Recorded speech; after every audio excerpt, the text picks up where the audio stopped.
दोस्तों, आज मैं आपको मैदे की रोटियां कहानी सुना रही हूँ। पायल की शादी केतन से हुई। पायल का घर में धूमधाम से स्वागत हुआ और उसको ससुराल में बेहद प्यार मिला।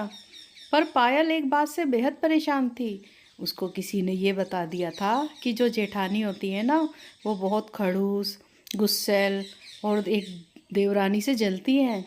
तभी उसकी सास ने उसे रोटी बनाने के लिए बोला। इस पर पायल और दुखी हो गई। उधर पायल की जेठानी काजल बेहद समझदार और संस्कारी थी। वो हर काम में परफेक्ट थी और रोटियां तो वो बेहद नरम और मुलायम बनाती थी।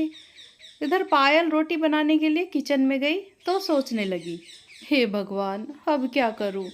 सासू माँ ने मुझे रोटी बनाने के लिए कह दिया, पर मुझे तो अच्छी रोटी बनानी नहीं आती। बना तो लेती हूँ, पर नरम और मुलायम रोटी नहीं बनती मुझसे। मैंने जब जब रोटी बनाई तो वो सूख गई और जली गई। घर पर तो माँ कभी कभी मेरी मदद कर देती थी रोटी बनाने में, और वैसे भी मैंने घर पर 2 या 4 बार ही रोटी बनाई होगी। वहाँ पर तो मम्मी ही सारा काम करती थी। खासकर किचन का तो सारा मम्मी करती थी। काश मैं भी मम्मी से तभी नरम नरम रोटियां बनाना सीख लेती। अब तो सासू माँ ने रोटी बनाने को कह ही दिया। क्या करूँ, कैसे बनाऊँ रोटी? काजल दीदी से पूछूं? नहीं नहीं, वो मेरा मजाक ना बनाए कि मुझे रोटी बनानी भी नहीं आती। क्यों ना पहले मैं बनाकर ही देख लूं, हो सकता है कि मुझसे रोटी अच्छी अच्छी बन ही जाए।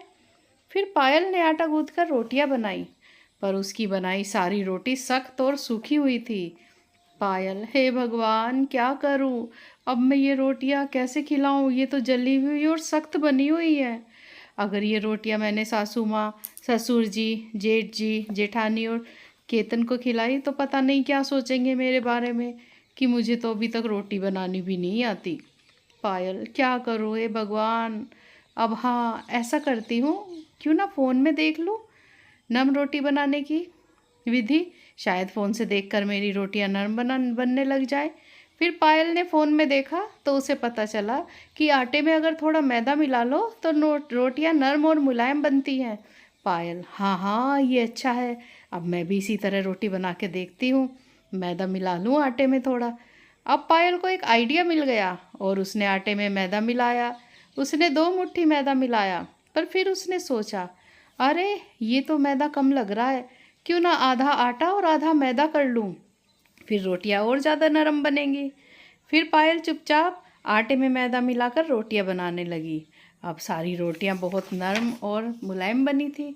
उसने सारे घर वालों को खिलाई तो सारे घर वालों ने पायल की खूब तारीफ की।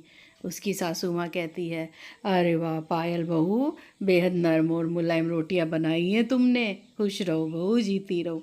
उसके ससुर, हाँ हाँ बहू, सच में रोटियां बेहद मुलायम बनी हैं।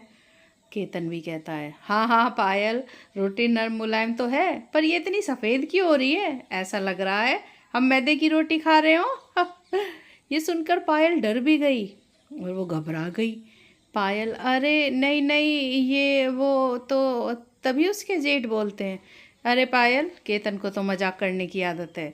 सच में रोटियां बहुत नरम और मुलायम बनी है। तुम अब रोज़ से ऐसी ही रोटियां बनाना।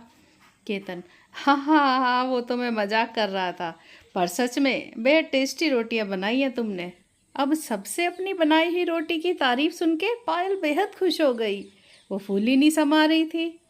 कुछ दिन तो ऐसे ही चला, वो ऐसे ही रोटी बनाती रही। फिर एक दिन काजल को कुछ समोसे बनाने थे मैदे के, तो वो किचन में जाके मैदा ढूंढने लगी। पर उसने मैदे का कंटेनर देखा तो वो खाली पड़ा था।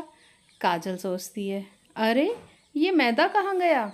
अभी 2 हफ्ते पहले ही तो मैंने मैदा मंगवाया था, ये ख़त्म कैसे हो गया?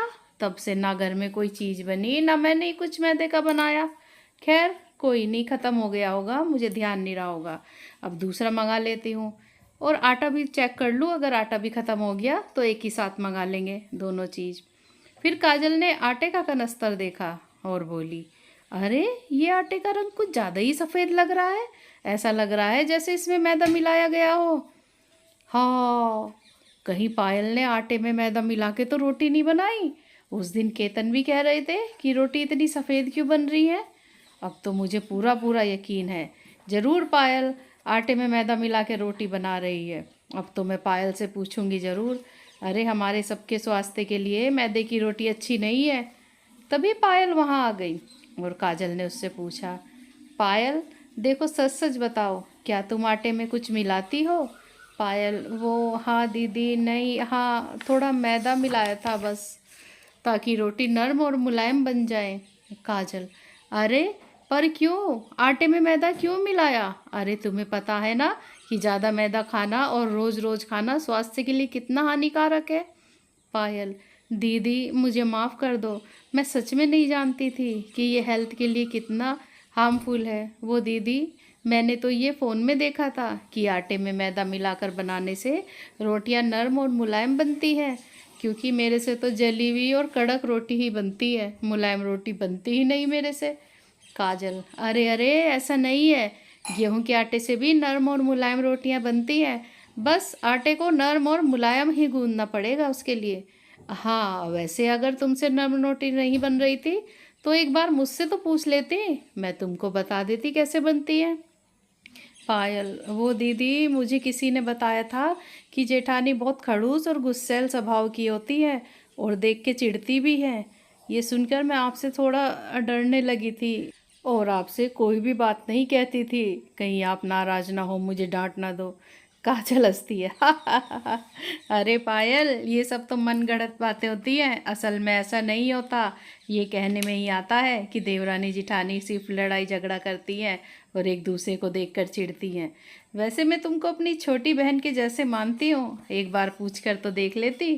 खैर कोई नहीं, अब मैं तुम्हें नरम नरम रोटियां बनानी सिखाऊंगी। पायल, थैंक यू सो मच दीदी। काजल, अरे अरे पायल, थैंक यू की कोई आवश्यकता नहीं, तुम मेरी बहन हो बहन। फिर काजल पायल को पहले आटा गूंदना सिखाती है।